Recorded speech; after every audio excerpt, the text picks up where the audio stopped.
are all the books I read and somehow got me into the gym when I was younger and still has me now. It's like a sandwich. And I dropped the sandwich. Bad thing, but yeah, there's a bit of a weird selection here. Don't know why. I don't know why. The heart wants what the heart wants. A lot of these are popular books because when I first started reading actual books rather than just Harry Potter and repeat, I've read a lot of popular books, but it doesn't hurt to have like popular taste because they're popular for a reason. Do you know what I mean? Like, they wouldn't be popular if they weren't good.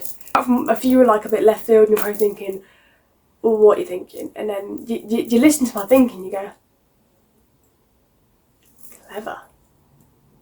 Yeah, another one here. You're probably looking at this being like, that's a bit of a far cry away from any popular book talk books. And yeah, you'd be right. Because I found this book at a library when I was like 10 years old and I remember reading it. And it is one of the most motivating pieces of literature I've ever read in my life. Right, and the main character is called Fleur Waters. I'm going to give a bit of context here because, you know, context is needed in times like this. So, basically, this girl called Fleur Waters, she's pretty petite, whatever. She's a bit useless. She doesn't really have any hobbies. She lives near Brighton, Hastings, you know, south. And she's 18, yeah, she's just done her A-levels, whatever. And yeah, so they start a boxing club in her town called Boxford. I know, hilarious play on words. Boxford, right? So she joins and then she ends up like getting really into it and, you know, but it's a very male-dominated sport and a lot of her family and friends and even her boyfriend are talking her down about it. They're like, oh, you shouldn't do that, what the fuck? You know, that's not good for you, it's so unladylike. And I'm just like, the gym itself is a very male-dominated space still. And I feel like this book definitely highlights this, but it talks about boxing obviously, but it's still not so motivating. Like, this girl goes on a complete reinvention of herself, complete transformation. Like, this girl's this is the blueprint for her character arc. Like, she started out so fucking useless. So fucking useless, and now she's like busting people up in the street. Basically, some guy touched her ass in the street at a nightclub, and she just around the mouth. Brilliant piece of literature. I genuinely, every time I read it, I just think it's just so random. It's just like just a random boxing club in this town, and then she just ends up beating up some girl that was really mean to her. It's great. It's like such a growth stage, and every time I read this, you can just see everyone's at odds with her, and no one wants her to succeed. And she succeeds, and it's just so fucking satisfying. And I promise you, when you read this, you'll be like, fucking hell, I'm a fat chud and I need to get going. You'll read this and genuinely think that. I tell you that now, you genuinely think that. Because I loved it so much. But yeah, this is genuinely my favourite. And you can see how worn it is. I don't know if it's really picking it up. But yeah, it's very, very worn because it's my favourite book. Feminist. It's got a lot of feminist kind of undertones throughout it. And it definitely like talks a lot about that topic and, you know, that kind of side of politics, which I found entertaining. Very, very good book. Incredible, perhaps some would say. Me. This is like one of the first books I ever like properly read, and I think that made up like 30% of my personality when I was about 13. Obviously, I'm talking about Divergent. Who else? And I'm not talking about Tress here. I'm talking about 4, or Tobias season.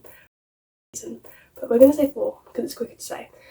And can we all agree that this man was like the blueprint? This absolutely rewired my brain into like thinking survival style. Like, I remember sitting there after watching the movie and then thinking, fuck, I need to read the book, and just thinking to myself, fuck, I want to be in Dauntless just to impress this man, just to impress Paul. Because tell me why, I had a massive fucking crush. I don't know, just the fact that he had so much discipline and just carried on. And the fact that you reclaim social autonomy, just like, oh, just got me into the gym. And the fact I wanted to be in Dauntless, obviously. Like, I literally wanted to be in Dauntless. Like, I forgot the good one. Like, the one with the farm. Every application. Dauntless. Candle. I don't remember the other one, but the other one, I'll put up on the screen. But yeah, being like 13 and reading it for the first time was a whole different feeling. Like, I first watched it when I was 10, I was like, it was a good time to be alive, I gotta admit. He definitely got me into the gym because I'm just thinking like that train scene I would have been fucked on. I would have been absolutely fucked on. I would have like 0% of survival. I'd be fucked. But now I'm just like I don't know if I want to be with 4 or be 4. because of how jacked he is. And now I'm just like, shit, I need to get on that, obviously, because I've been lacking for a few years. But yeah, this man, younger me knew what was up with this man. I adore her writing, and I love the characters she makes, and I absolutely adore Carrie Soto. Carrie Soto is absolutely brilliant. She is just a master at her like work, obviously, master of her craft. Absolutely no excuses, and I'm like, that's what I need sometimes. I need to kick up the rear. So Carrie definitely gets my arse in gear sometimes. I think about her and I'm like, oh my goodness. Like, what do you mean? This bitch like went on demon mode and literally she just says, fuck this, I'm getting back my world record, you know, fuck you. Yeah, but Carrie Soto's training would have absolutely humbled me, and like, sometimes you just kind of need something toxic like that in your life. We never really see any because we see a lot of ambitious women in fantasy, but you never see it in like just escapist fiction like this, and I absolutely love it. But yeah, she would absolutely annihilate me in the gym. She would like not stand for my shit, because sometimes I'm just sat there doom scrolling my phone, like listening to like house music on my phone, like, you know, like the rave edits, and I'm just like, She'd be sat there, she'd be like, no, get your ass up, like, what are you doing? You're just wasting time sat here, like, you've got cardio to do as well. Like, she would not stick around for my bullshit, and I absolutely love that about her. So, you know, we all need a bit of that in my life, and also definitely motivated me to get in the gym after hearing about her extensive training. But I can't lie, when I'm old and dying, I will thank myself a million times over for being able to go to the gym, because I got inspired by Jude. Jude is like always prepared. She's very cunning, very sly, a fox. I don't know if that's an insult or not, but she's a fox. She's a foxy lady, and yeah, I love that. She's just like a type A person, just kind of branded into a serial killer. I don't really know how to describe it. She would do really well in the military, though, I can't lie. Like, she absolutely hates the fact that she's mortal and not fae, and so she absolutely just pushes herself to her physical limits in all sorts of ways, just to like spite other people. She's like, fuck you, I'm not standing for this. Like, yeah, it's probably hurting me more than it's hurting you, but my, you know, dignity is not, and integrity is not going down. Like, fuck you. Gym is like the only structure to my day that can't change. This week I didn't go, and I've just genuinely felt like all week. I say Maddox scared the shit out of me, because what do you mean he literally went in, killed her parents, and just kind of dipped? I'm sorry, as a parent, I won't be able to defend myself against some like fucking green man that just spawned in my house. I'd want to defend myself, so it's all about being prepared. So you're probably looking at me thinking, her hair's changed. It has changed, it's actually a different day. That's why.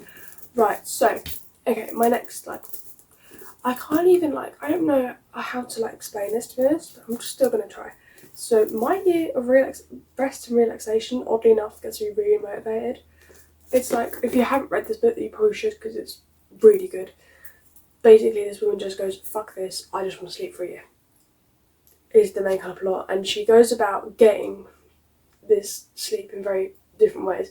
And it's everything I don't want to be. If that makes sense. I don't want to be asleep. Well, I love sleeping. I love a good nap. Because how the fuck do you mean you're just asleep for a whole year? Like, you just turn around one day and go, actually guys, I'm just going to just tap out for the year. You know, see you soon. See you in like the, you know, the big 27. What? Do you know what I mean? She just decides, nah. Just sits around all day. Like, literally, when I tell you in the book, she just sleeps. She's up, sleeps. Then she's watching a film. Doesn't leave. Doesn't talk to anybody. Her best friend comes occasionally. There's an odd mention of a blowjob. But apart from that, it's just her against her. I don't know. I can't even say it's inspiring, but it just gets me up to go to the gym, because it's just like, I don't want to be like that. A rest and relaxation definitely gets me going in some ways. Just the fact that she's just laying in bed all year, and it's just like a whole year, by the way, just stagnant all year. You gotta be impressed in some ways, to be honest. It's just like, whatever. I mean, I love a good nap, but that's a bit excessive. So I'm saying. Okay, then obviously we have an obvious one, which is obviously Nesta from The Court of Silver Flame. And she's very much independent from the plot. She don't give a fuck about the plot in any of the books. She's like, nah, the plot ain't concerning me, because I'm not the plot. She's got her own plot, obviously. And reading this book made me think that the gym is just so much more than just going there, getting abs, getting fit. It's all about your internal growth as well, because your mental makes up so much of your actual external, you know, look. Like, the better your mental health is, I think, the better you look on the outside. It's like, you literally glow. I don't know if it makes sense. You're literally glowing. But yeah, like this, like the gym became somewhere that just wasn't somewhere that you just get fit. Like you're physically working your brain the whole time. Like it's such a like you against you game, like dog eat dog kind of thing. Like you're genuinely, you're the only person against you in the gym, and this highlights that so much in this book. The gym goes so much more than just getting abs and fitness. It's definitely like a structural thing that can be used when you're healing. Like I think that's why so many people after a breakup they go, I'm gonna hit the gym now. I'm gonna grow from within. It's always the people who grow from within who succeed more. And she shows us. Hello, I'm doing my thing. What are you saying? What the fuck? We just friends. Well, the camera's not going to fucking see that. We just put the whole room. Am I not? It's my room. I feel like some special mentions should be mentioned. Obviously, Nesta is like the OG for getting me into the gym. Obviously, Farah had some. Farah and Bryce and Hunt. So Hunt and Bryce from Cringe City, and then Farah from Akata. The gym. But I don't know. Just Hunt for all his suffering still managed to push through and get shit done. It's actually just like a bitch boy. And obviously Farah, because she goes through so many hardships and she still just pushes through. And it's like her morals don't really change, she just kind of exists the same. Gym culture. But yeah, just a little bit of a shy crush there. And also Bryce, just because she's fit as fuck. And he's just like, well, I want to be able to walk around my apartment and basically nothing, so, you know, I need to log in. Because I don't want to look in the mirror and be unhappy with what I see. But yeah, just a little honourable mention there, I guess.